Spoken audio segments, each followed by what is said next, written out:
Our Mountain West preview week starts off with a discussion about the Boise State Broncos.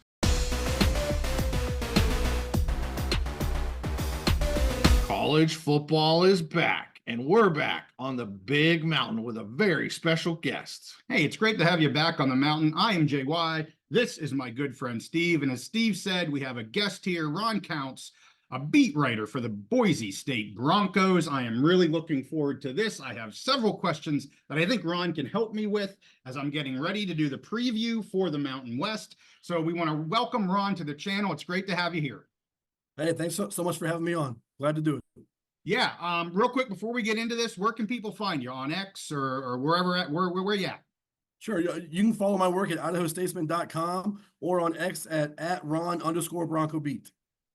Perfect, easy enough, and that's where I follow him on X. So let's get into it here. We're here to talk about the Boise State Broncos. Let's start just with the team expectations overall, and then we'll drive into maybe some more specific player questions that we have for you. So expectations here for this team are pretty high. I mean, just about anywhere you look, Boise State is ranked to be the favorite in the Mountain West, even getting some of that national attention that we've been kind of banging that drum about, and I want to continue to do that here on this. But overall, how are you viewing this team, and what are your realistic expectations for this team moving into the season? Yeah, it's a really exciting time to be a Boise State fan. I mean, all the pieces are there this year. They've added 2 former 5-star recruits to the roster. They got a potential Heisman Trophy candidate in Jeanty. They have 9 starters back on defense, and maybe their secret weapon is Dirk Cutter, who's calling the plays this year. A guy who's got NFL experience, worked with quarterbacks like Matt Ryan. I think that the ceiling, the sky's the limit this year. I mean, record-wise, as a ceiling, I have them going 11-1. Their floor is potentially 9-3. They do have a bit of a tough schedule, kind of a sneaky tough schedule, but I think they're going to be right in the line for that 5th CFP spot. Yeah, we agree. I think they're definitely going to be there as long as they don't have a hiccup in the Mountain West. The Mountain West, as you get late in the season, it becomes just a grind for any team, not Boise. Just the Mountain West is a grind with the weather and the elevations and just doing it in and day out. The defenses that they're able to put on the field, people slip up, and I hope that's not the case for Boise. I'm not saying it's going to be. I love the 11-1 aggressive mark there. I could definitely see it. And we've talked about the Oregon game, which is absolutely a difficult game. Oregon's getting top 3 overall team in the nation type of accolades here. But I've said, and I don't mean this to sound negative, but hey, keep the game close. Show them what you can do with that type of power coming from a top 3 or 5 team in the nation.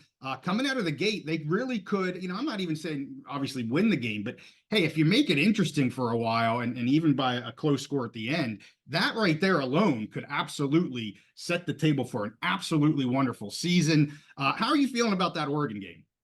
It's a tough one. I mean, I agree with what you said. If they can keep it close, then we're going to learn a lot about that program. If they're within 2 or 3 touchdowns at the end of the game, I'm really excited for the rest of the season. But that Oregon team is loaded, man. In reality, this might be the best team that Boise State's ever faced. And I said that about Washington last year. And Washington had 6 or 7 guys drafted.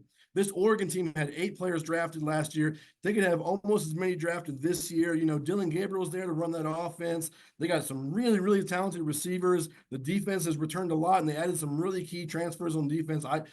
That's a tough one for anybody to win, but if Boise State can keep it close, then in a way, that's a win for them.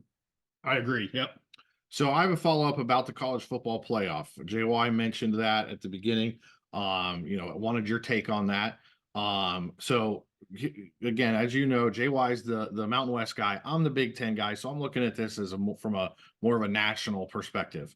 Both of us think that Boise is in a good position. The Mountain West in general, specifically Boise, is in a really good position to fight for that. That G5 playoff spot, if that's what we want to call it. Could you maybe expand your thoughts on that at all? And specifically, we had the AD Dickey on.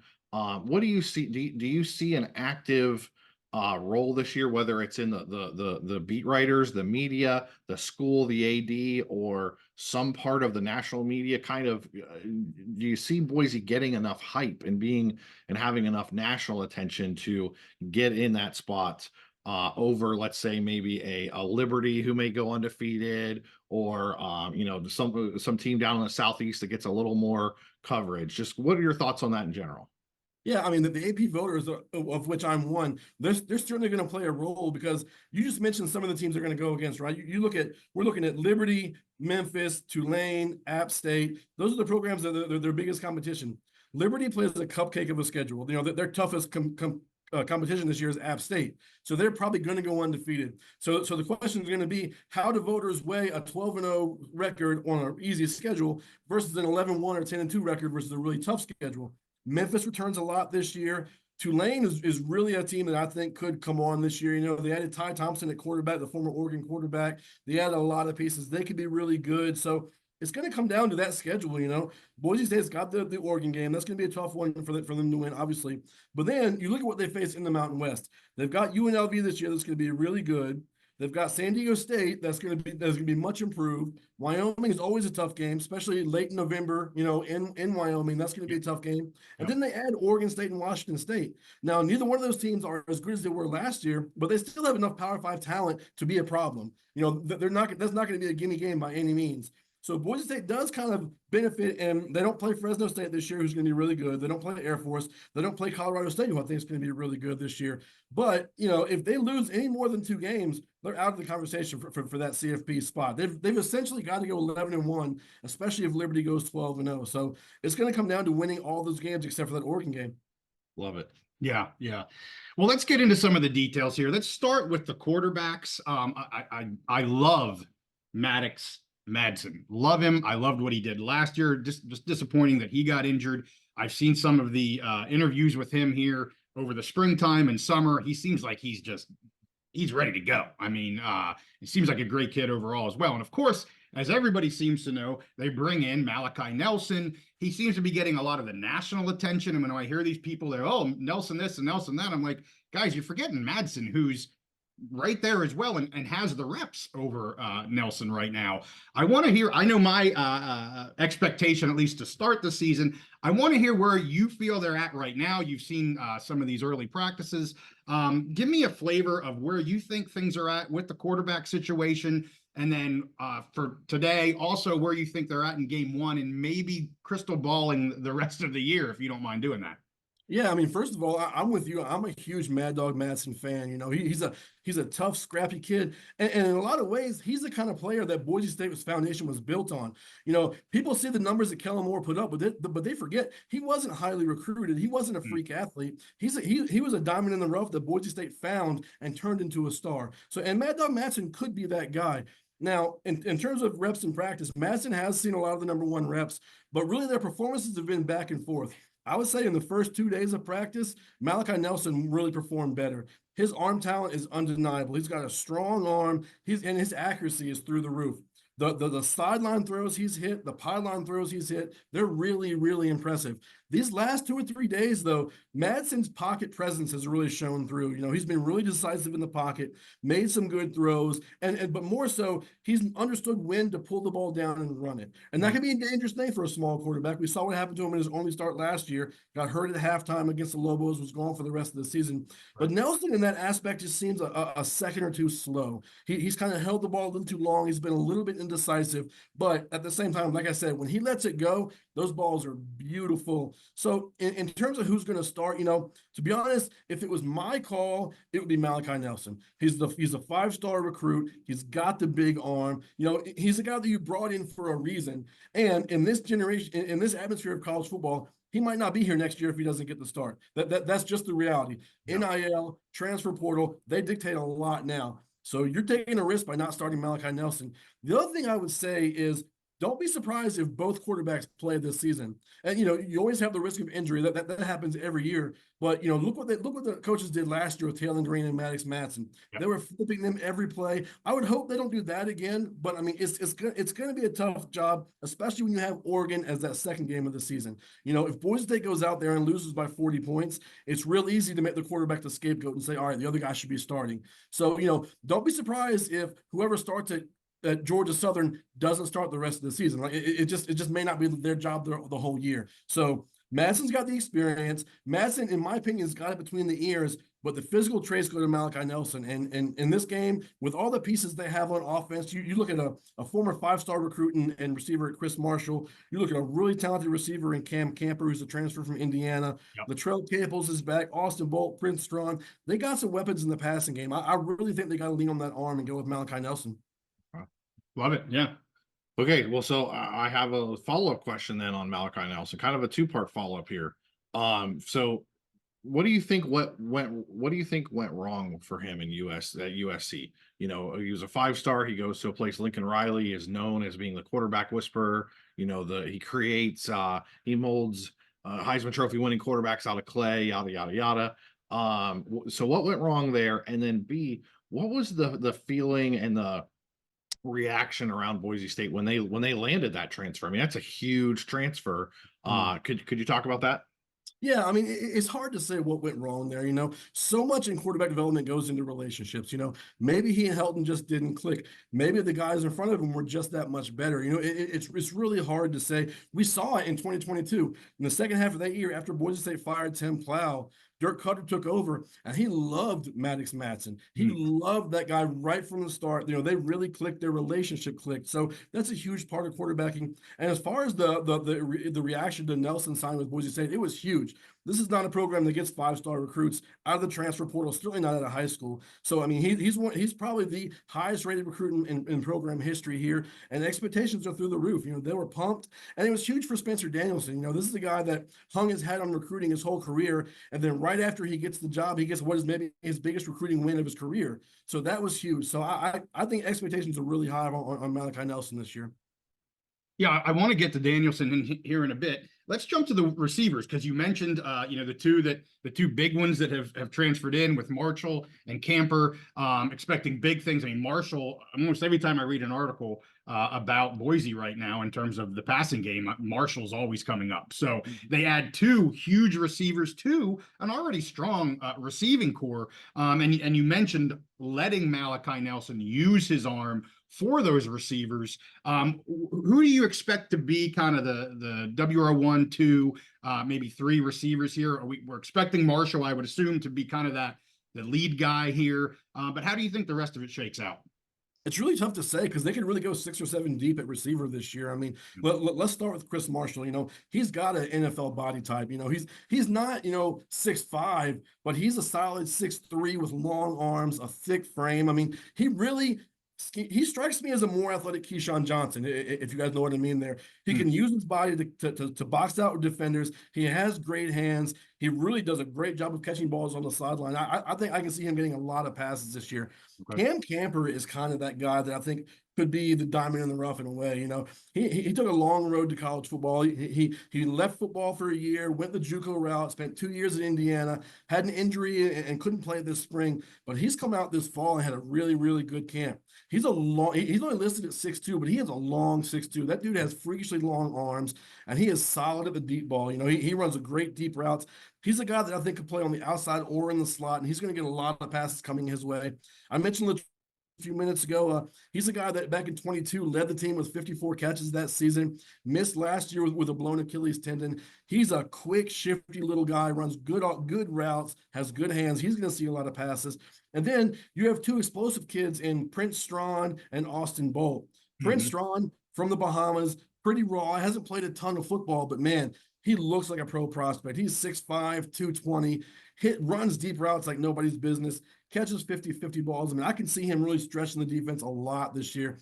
And Austin Bolt's a great story. He's a local kid, played from right down the road in Bora High School, maybe 20 miles from Boise State. He's had a really impressive journey as well. He was the Idaho Gatorade Player of the Year in 2019, played some quarterback, receiver, safety in high school, came into Boise State as a tight end, never really had the frame for tight end, though. He's 6'3", maybe a buck 20, never going to be big enough to play tight end. Spent 2 years at tight end, actually had a cup of coffee at defensive end, believe it or not. And then in 22, he really broke out, but he had a horrendous injury in the opener against Oregon State, broke his leg, took him a year and a half to really recover from that. Second half of last year, though, man, he came on. He's another guy like Strawn that can stretch the field, really quick, agile, strong, really a deep threat. So I think all those guys have a shot to really see the field a lot this season and catch a lot of passes. Love it. Yeah, it seems like a really good receiving core. Let's get to the running back. I mean, the guy that's making the biggest noise in Boise, and rightfully so, Ashton Jeanty. As I said, we've been banging the Heisman watch for him. You know, it's a quarterback. Seems like it's a quarterback only award anymore, but he certainly has the talent. I mean, what are your expectations here for Ashton this year? I know, you know, we talked about getting Malachi as a huge win. I think equally as huge, probably even bigger, not equally, even bigger is maintaining Ash here with the Broncos. So excited to see what he's going to do this year. Throw him some love. Yeah, I mean, keeping Ashton Jeanty was the biggest win of the offseason for Boise State, and it took a record-setting NIL deal to keep him. You know, he got $300,000, a car deal, a residence for a year. You know, nothing like any other Boise State athlete's ever seen, and he absolutely deserves it. I mean, this kid is the total package.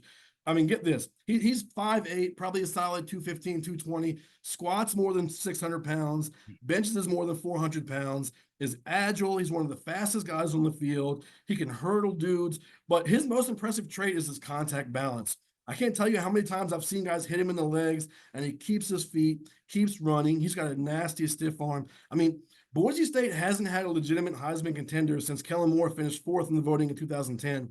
Jeanty's got that potential to do that this year. I'm a Heisman voter myself, and if he plays like he did last year, he's going to get my vote. Now, he's definitely got some things working against him. The biggest being, as you mentioned, he's not a quarterback in one of the Power 4 conferences. Right. 7 of the last 8 winners have been quarterbacks from Power 4 conferences. The 8th was Donta Smith, the receiver from Alabama. So it's tough to overcome that. But I mean, this kid can do it. You know, he's going to get a ton of carries this year. He averaged, you know, upwards of 25, 26, 27 carries last year. I wouldn't be shocked if he averages 30 plus carries a game this year. He catches the ball well in the backfield. I mean, the sky's the limit for that kid. You know, almost 1,400 rushing yards last year, 19 total touchdowns. His goal this year is 2,000 rushing yards. He may get that. Their backfield is deep enough that I don't know if he'll get enough touches to get that, but I can see him scoring upwards of 26, 27 total touchdowns this year, which will put him among the nation's best. Yeah, and I would love to see him because he's a running back. He's not a quarterback. So this isn't a knock on him at all. But just getting him to the stage would be amazing with the Heisman. I'm not trying to, you know, pare down him winning the Heisman, but I think being a running back for anywhere, I'm not talking Ash, I'm talking anybody, you know, you got an uphill slog and you know, being not in the power, so you're not getting those national headlines almost daily through ESPN and all of that. But he'll get them. I mean, he is talented enough. They cannot ignore this guy. And I'm anxious for the season. And I have a follow-up on that for you, Aaron. So Boise State has always been known, just the personality, the we're not flashy, you know, we're a bunch of guys that come together and work hard, bring your lunch pail to work, all those kind of cliches. We asked AD Dickey, does the school have a responsibility? Do you see this happening? Any kind of an organized Heisman campaign, or just for other national awards or things like that? Do you see an increase this year? Are they trying to get involved and push him a little bit at all? Again, for Heisman, for other national awards, and just in the context of, you know, we're entering this new college football playoff era with the House settlement. Boise is one of those schools that they're the cream of the crop when it comes to a G5 program, where maybe they can compete really against, so they can show they can compete against those power programs. So just in that context, do you see the school making an active campaign for him and getting involved in the politicking, which really has never been Boise's MO? Yeah, they've definitely launched a campaign for his Heisman candidacy this year. They have a hashtag, it's Heisman, where they've replaced the S with his jersey number 2. At the spring game this year, they handed out Jeanty for Heisman T-shirts to the first something like 300 fans that got there, or whatever. So they're definitely taking an active role in pushing him, and as they should be. I mean, he's also a really good kid. He's really well spoken. He's a loyal kid. You know, comes from a great family. And on the field, another thing working in his favor is that he's running behind an offensive line that returns 4 out of 5 starters. They have a lot of meat there, a lot of experience there. So I think he's in for a special season. Yeah, I appreciate you bringing up the line. You know, we always want to talk about the stars and the playmakers, but you know, the lines are where you win and lose games, both offensive and defensive. And you're right, returning a really strong offensive line, probably one of, if not the best in the Mountain West this year. And I appreciate you bringing up just you know, kind of who the player is not as a player, but as a person.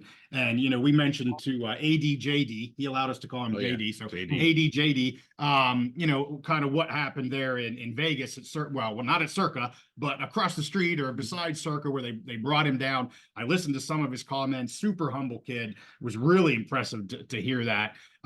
So yeah, I'm just really anxious for this year. Let's flip and talk defense a little bit before we get to head coach Danielson.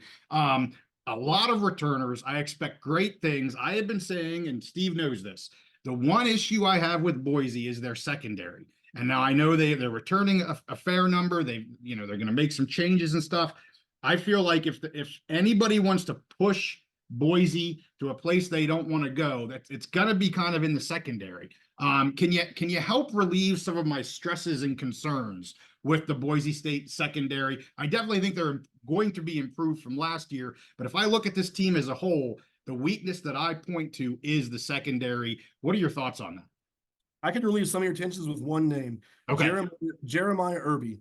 He's a transfer from Cal, spent 2 years at Cal. He was all Pac, honorable mention all Pac-12 as a freshman at Cal. He's come in this spring and blown people away. He had at least 5 interceptions in the spring, got his hands on a lot of balls.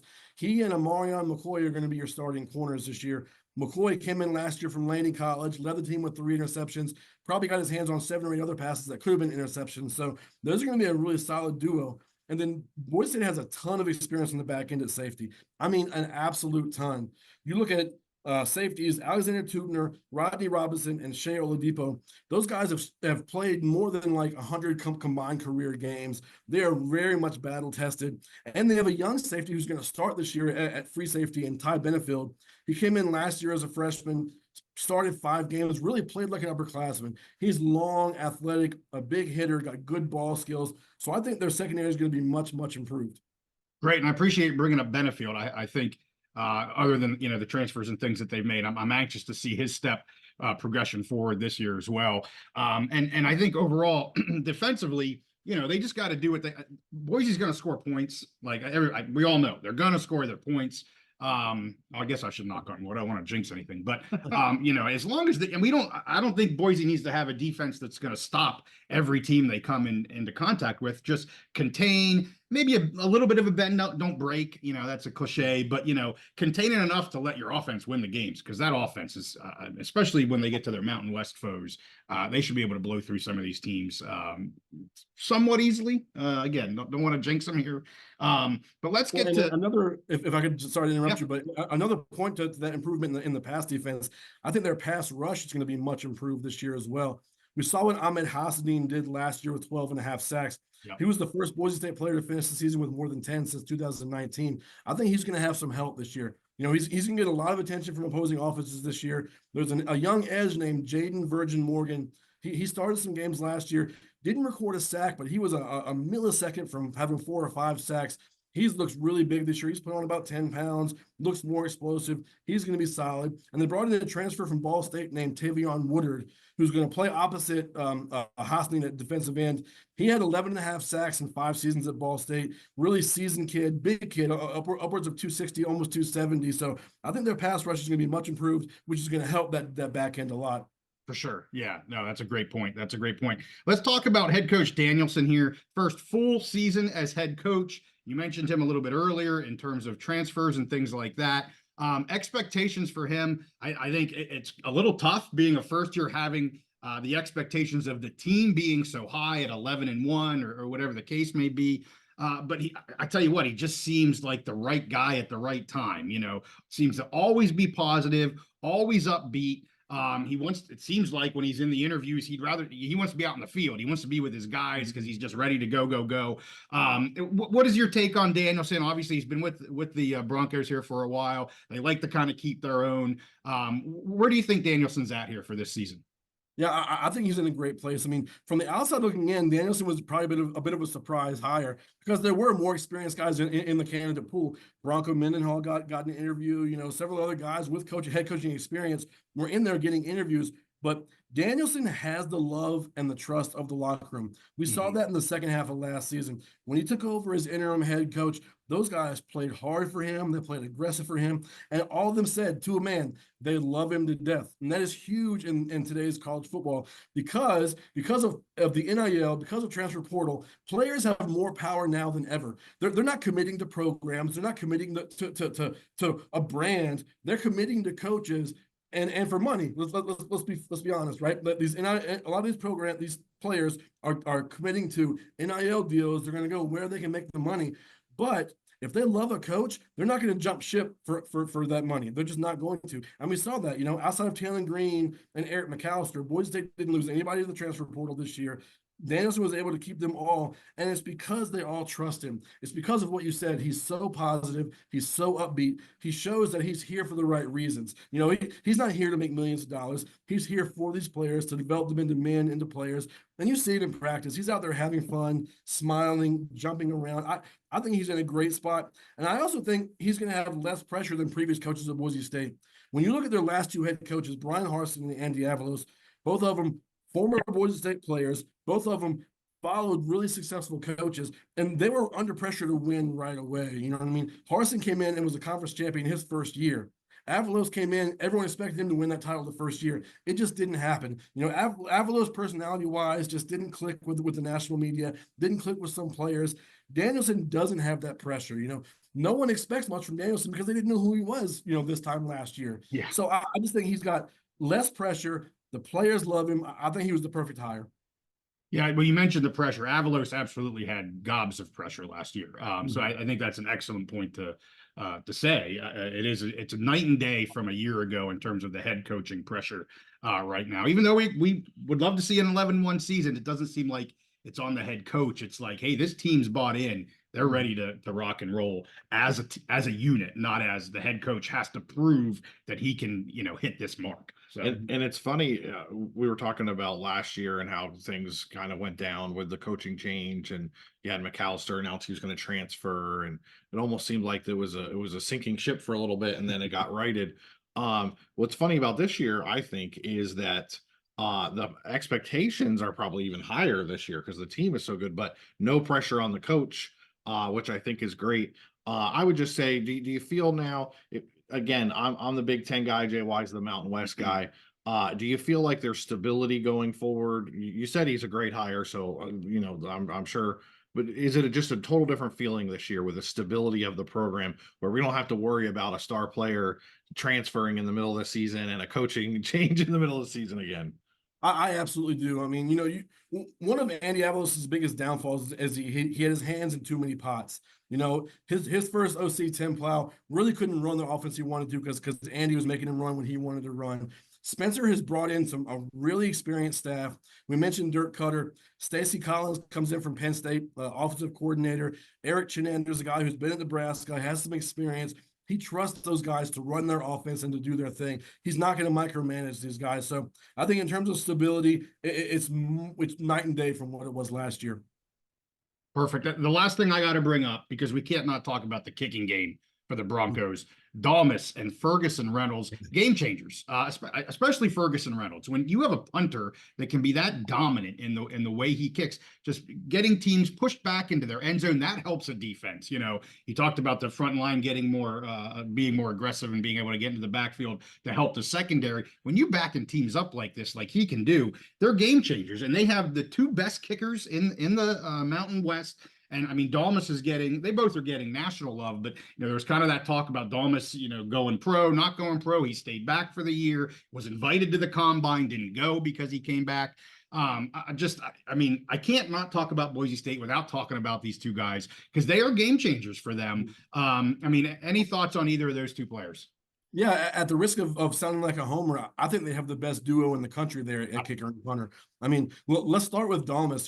He already owns Boise State's records for field goals in a season and career field goals. He's got 80 of them.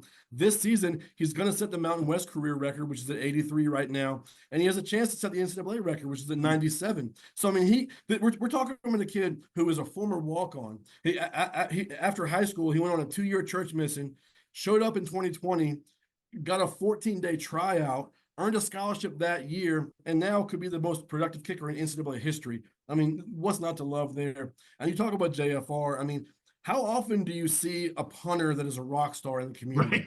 This dude has a fan base. I mean, Yeah.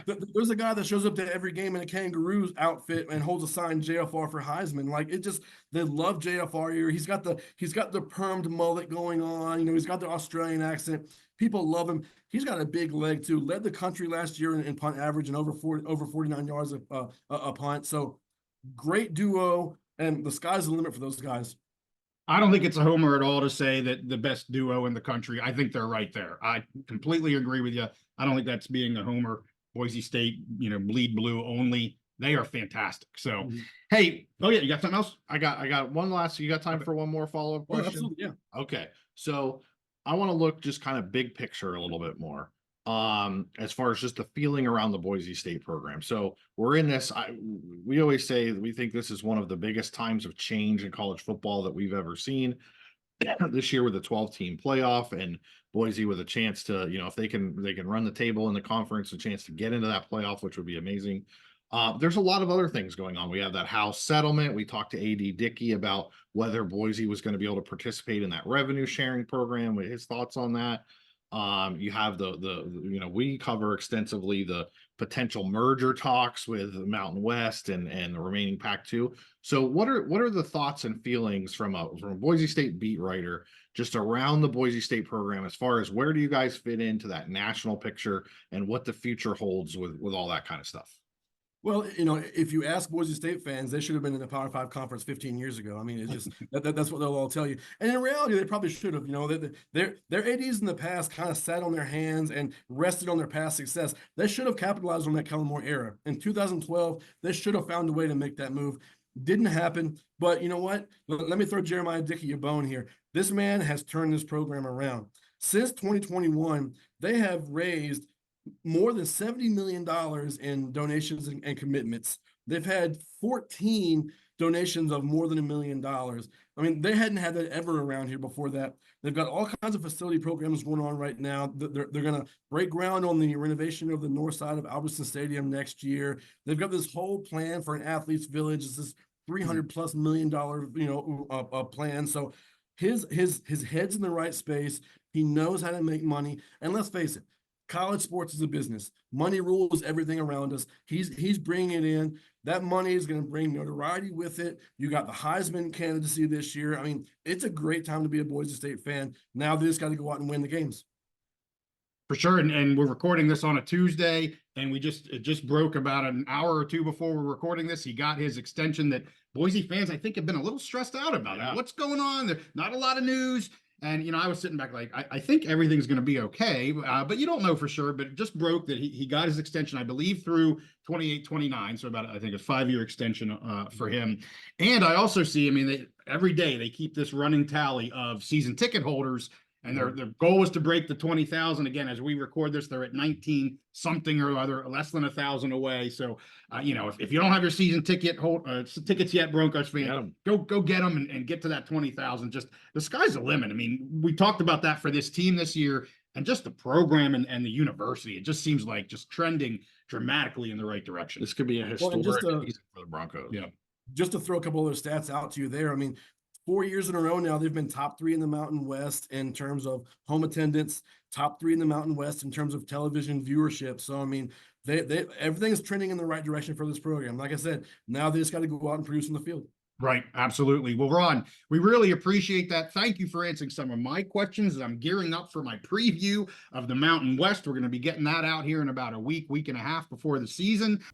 We again want to thank Ron Kautz for coming on to talk about the Boise State Broncos. Tomorrow, we're going to be talking about the Wyoming Cowboys. Wednesday, the Fresno State Bulldogs. And then Thursday, you get my preview of the entire Mountain West. With that, make sure you give this one a like, subscribe if you like our content. We'll see you next time on the Big Mountain.